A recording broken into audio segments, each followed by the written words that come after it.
And let's go back to the live visuals coming from NASA, the Axiom Mission 4 crew.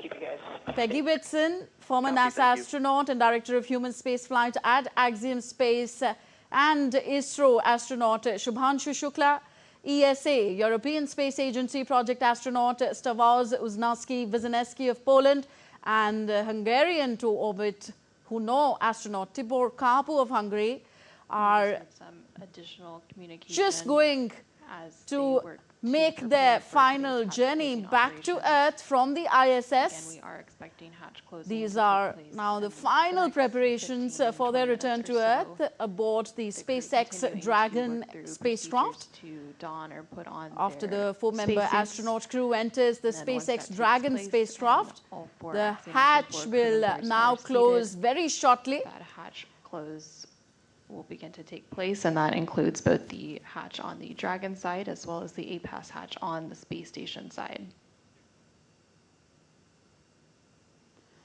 And NASA astronaut Nicole Ayers is on top aboard space station to assist with the Dragon and space station hatch close operations today. And then for undocking, NASA astronaut Anne McLean will be on top to monitor that from the space station.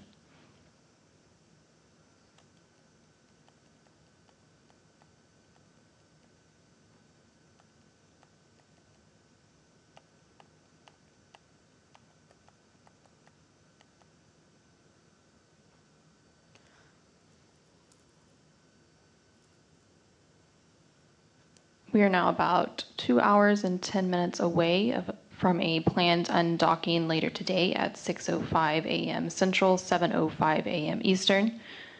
Ahead of this planned undocking, there will be a final go, no-go poll at 5:50 a.m. Central, 6:50 a.m. Eastern. Again, this final go, no-go is where the joint SpaceX and NASA teams make their final call for Dragon to depart the space station today. Dragon cabin configured for departure complete, step 2.9.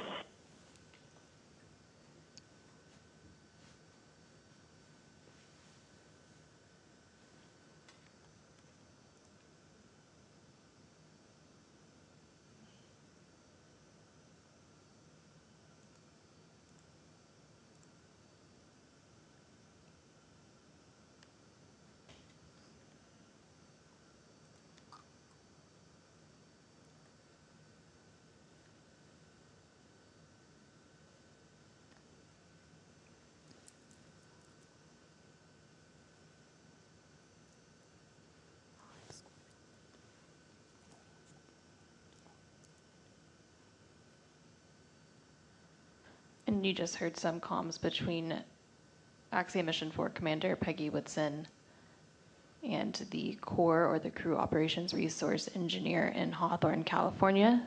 The Core is similar to the Capcom in Mission Control Houston. They serve as the voice link between the Dragon crew.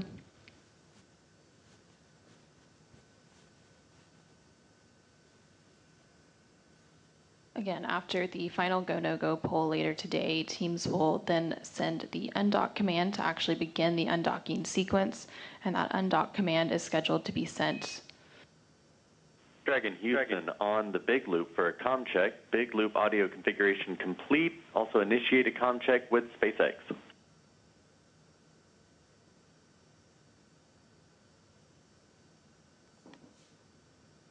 And SpaceX in Houston and station, this is comm check from the Dragon on the big loop.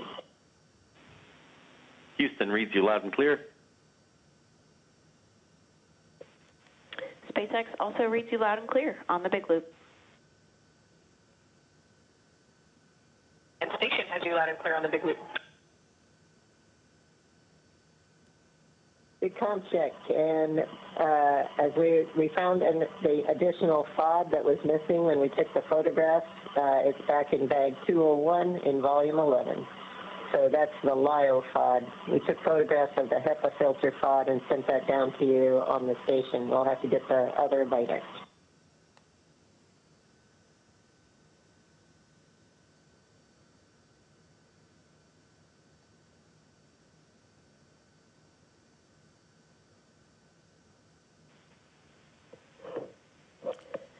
And Peggy, I copied additional LIO FOD placed in bag 201 on the big loop. So as Dragon spacecraft carrying Shubhanshu Shukla and the other crew is set to undock from International Space Station, the astronauts will return to Earth after conducting extensive space research and experiments under the Axiom 4 mission. That has the SpaceX teams, the NASA teams, as well as the space station crew and the Axiom Mission 4 crew in Dragon, all configured onto one communications loop.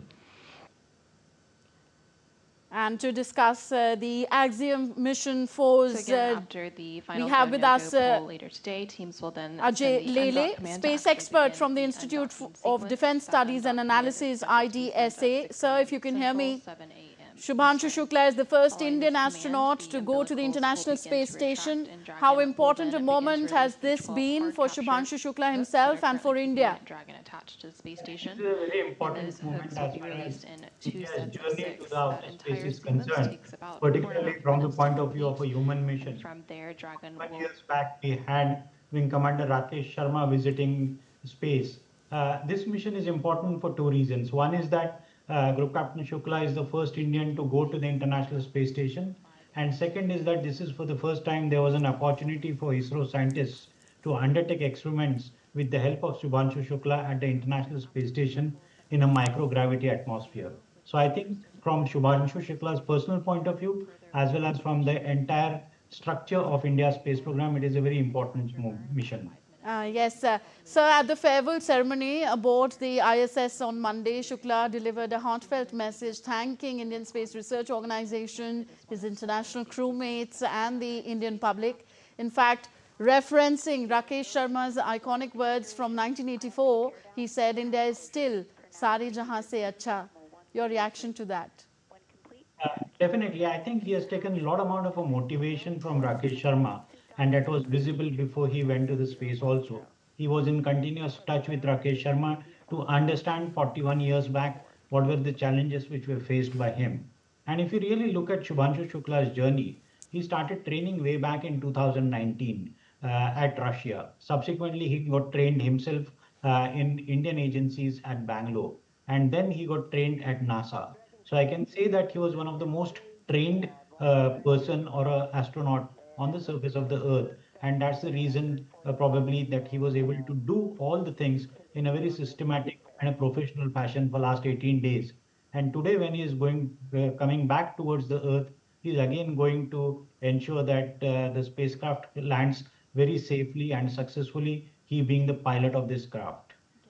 Yes, Shucks is what they call him, his international crewmates. If you could also elaborate a little bit more, Mr. Lele, on the main objectives of the Axiom Mission 4. You see, Axiom is a private company. This is the fourth mission undertaken by them as far as human space flights are concerned. It's a commercial company. This company has got the ambition of establishing their own first private commercial space station. So various experiments which were done on the space station during all these 4 missions have got some connect or other. From India's point of view, the mission was important not only in isolation as only this particular mission, but India has got a larger program of a Gaganyaan, which is expected to carry 3 Indian astronauts by the year 2027 to the space. So a lot of learnings are there for this particular program from this, and India has got a plan of establishing its own space station also. So the learnings are both for the Gaganyaan program and for the forthcoming program of India Space Station. If you see the types of experiments which are undertaken over here, particularly by Shubhanshu Shukla, where he was involved into 7 specific experiments. These experiments were far-ranging. It was about the health conditions of the astronauts, what happens in a microgravity atmosphere. Then it was about understanding, can you do a farming into the space? Because over a period of time when people are going to go and stay in the space, for more period of a time, maybe there could be a civilization. I'm not talking of tomorrow or something, after a few decades on surface of the moon. So you require all these types of activities which will help the astronauts to create food over there only. Then the experiments involved about the oxygen, which is again a requirement of International Space Station or even for astronauts to survive on other planets. Everything was planned in such a fashion that in future all these experiments will give us certain amount of indications that what should be the way forward as far as India's space missions are concerned, particularly the human space missions, not only to the lower part of the space, but even to the moon and Mars in coming decades. Okay, Dr. Lele, what are the possible dangers that the astronaut spacecraft could face as it speeds to flash down in just about 24 hours from now? If you see the entire process, the International Space Station is around 400 kilometers above the Earth's surface. So after the the undocking system starts complete by 4:30 today, he is expected to start the journey towards the Earth. That means the spacecraft, the Dragon's capsule, has to cover a distance of 400 kilometers, and it's going to take around 22.5 hours to do so. There will be a lot amount of a drags onto the system. There will be inclement sort of a challenges which are there out into the space. They will have to manage their activities as they come closer to the Earth's surface, because as you enter the Earth's atmosphere, the temperatures are almost to the tune of 2000 degrees Celsius. Here, the thermal shield has to perfectly work. So that is the first level of a challenge which the entire spacecraft, the space capsule is supposed to face. Subsequently, they will have to reduce the speed considerably. For that purpose, there are two types of parachutes will be used. The first parachute will be used around around 5.5 kilometers above the Earth's surface, when the speed will be reduced. And as you start coming closer to the ocean where they are going to get dropped, around say 2 kilometers or 1.8 kilometers, the other set of parachutes will open. So the speed will be subsequently considerably reduced to around 8 meters per second, and then the flashdown will happen. So it's a complicated process, but many people have done this in the past very successfully. The entire system is autonomous, but Shubhanshu Shukla being the pilot, he will have to keep a very close watch on how things are progressing. Okay, the Dragon spacecraft carrying the 4 astronauts will splash down with more than 580 pounds of cargo and data from over 60 experiments conducted during the mission. Do we have any information about the nature of the data and what information this data could provide and about its possible utility? See, there's so many 60 experiments have been undertaken. So one has got no clarity about the other experiments. But as far as India's experiments are concerned, it was about sprouting. It was about how the systems, particularly the biological elements which will behave in a microgravity atmosphere. Because based on that sort of information, in future also we can undertake certain amount of missions where there is a possibility that you can produce food on the International Space Station itself. So there are activities like this. Then there are medical activities which have been undertaken, particularly about the bone and density, about understanding about the muscle strength. Then there is an interesting experiment about particularly monitoring the glucose levels also, because it is said that a person who is having a diabetes cannot go to the space. So there was a requirement to understand how the person with a diabetes or without a diabetes will operate into the atmosphere, which is in a microgravity atmosphere. So there are certain patches which are there on bodies of the astronauts. So a lot amount of data has been collected during last 18 days. Now this bulk of data is not analyzed. So as they are carrying this 580 pounds of the weight, so all this data and the equipments also which were there, which were carried over there, and there is a possibility that certain other types of equipment which were already there on International Space Station, maybe because of the space available, they are carrying it back also. So there will be a lot amount of equipments, lot amount of data which will be carried back, and that will be subsequently analyzed to come to certain amount of scientific conclusions. Okay, Dr. Lele, for the benefit of our viewers, if you could explain to us this crucial hatch closing process and the subsequent I'm not able to undocking hear you. process. To set Dragon and the Axiom mission 4 crew up for a departure later today. Again, that Dr. Lele, if you could explain to us this crucial hatch closing process and the subsequent undocking process for the spacecraft's safe return to Earth. If you see the timeline of this entire process, around 2 o'clock they have started the process, and by 4:30 they are going to start their journey towards the Earth. That means it's going to take almost 2.5 hours for this entire process to get completed. They are at a node 2, which is known as a harmony module. Broadly speaking, the International Space Station has 3 modules. The harmony module is basically I will not use a word owned, but it is a module which is there as far as US, Europe, and Japan are concerned. So most of the experiments of these countries are happening towards this node 2, which is a Harmony module. All these astronauts had their sleeping cabins also, which were very close to this Harmony module only. Then this module has got certain amount of electrical communication systems, data transfer systems, so on and so forth. So as you start entering into the capsule, you will have to first ensure that the capsule has got now capacity to start doing the transmissions on its own. Subsequently, the capsule will have its own propellant, and based on that propellant, the journey is going to start towards the Earth. So there are a lot of complications about propellant systems, about communication systems, about seamless data transfer. So everything will be checked, rechecked, and then only when entire system is fully functional as per the protocols which are already existing, then only the journey towards the surface of the Earth will start. Okay, and what sort of preparational checks that are going on at the moment? As we see on our screen, the third crew member is also undergoing some sort of tests. Exactly. You see, now what happens is that there are checks which are at multiple levels.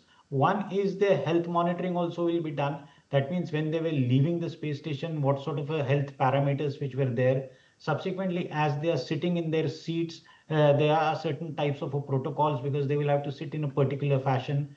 Then the communication systems has to work. The communication has to get established not from International Space Station to this particular capsule, but subsequently the communication also has to get established towards the ground stations of NASA on the surface of the Earth, the Axiom ground station also. So there are a lot of things which are related, particularly with communications and particularly in regards to ensuring that the spacecraft is in a safe position to start its journey towards the surface of the Earth. The thermal shield, as I was making earlier a mention, becomes a most important part of this entire journey back to the Earth. If you recollect the sad demise of Indian origin astronaut Kalpana Chawla, the problem was with the thermal shield only. So there are a lot amount of checks which happen about how the thermal tiles are they in proper place or not? Are your communication systems are fully functional or not? So all these checks are continuously happening over there. And why it is taking so much amount of a time? Because they are not just checking it once. There are certain amount of protocols where certain things had to be doubly, triply checked. And then only when they are totally confident about it, then only the journey back home will start. If you recollect, a couple of months back, you had an issue with particularly Sunita Williams craft. The Boeing craft had certain amount of issues, and that's why the astronauts got stuck over there. The Boeing craft subsequently came back successfully, but there are certain amount of issues over there. So you have to see to it that none of these types of issues remain over there, and that's why they are doing all these types of checks and rechecks. Okay, and following Shubhanshu Shukla and the other crew members return to Earth after spending 2 weeks in space, what kind of physical and mental fitness tests, if any, will they have to undergo? And when will Shubhanshu Shukla be able to resume normal activities? You see, it is said that after the splashdown will happen, there will be boats which will be reaching towards the capsule and the astronauts will be taken out. Subsequently, they will be shifted to particularly the Kennedy Space Center or various other centers where they're supposed to host them over there. For 10 days, they will be continuously under observations. Because what happens is that these astronauts are in a microgravity atmosphere for 18 days. So they will have to now get accustomed to the gravity. And to get accustomed to the gravity, there could be various smaller issues, like there could be swelling on the face, they will have chicken legs. Then there is a possibility, even it is said that the height of astronauts also slightly increases for a particular period of a time. Then there could be issues which are cardiovascular issues, and they will have to be put into certain typical type of a clothing because of that side of a clothing, particularly the compressed clothing, which will help them to get into a normalcy at the earliest. Uh, NASA has got a lot amount of prescribed protocols as far as these things are concerned, and they're doing it very successfully for years to come. We have seen that Sunita Williams stayed there for 9 months, and subsequently, after going through the entire drill over there, she is hale and hearty. So I think 18 days at the International Space Station should not be an issue. All astronauts are in a very good health. After they get back, again, their health checks will be done. Even psychological tests also will be undertaken. That is there any sort of an impact on their minds because of a microgravity, so on and so forth. So a lot of medical activities which are involved over there, but it is normally seen that around 10 to 12 days, the astronauts become like normal and they start operating like you and me on the surface of the Earth. Okay, so these are final hours before the undocking of the Axiom 4 mission happens, and yes, the hatch closing process is happening right now. A lot of projects, as Dr. Lele mentioned, have been completed, the details of this research will only unwind when the spacecraft lands on Earth. For now, thank you very much, Dr. Lele. We'll try and connect with you in our subsequent bulletins to again dissect the undocking process even further. Thank you very much for being with us for now.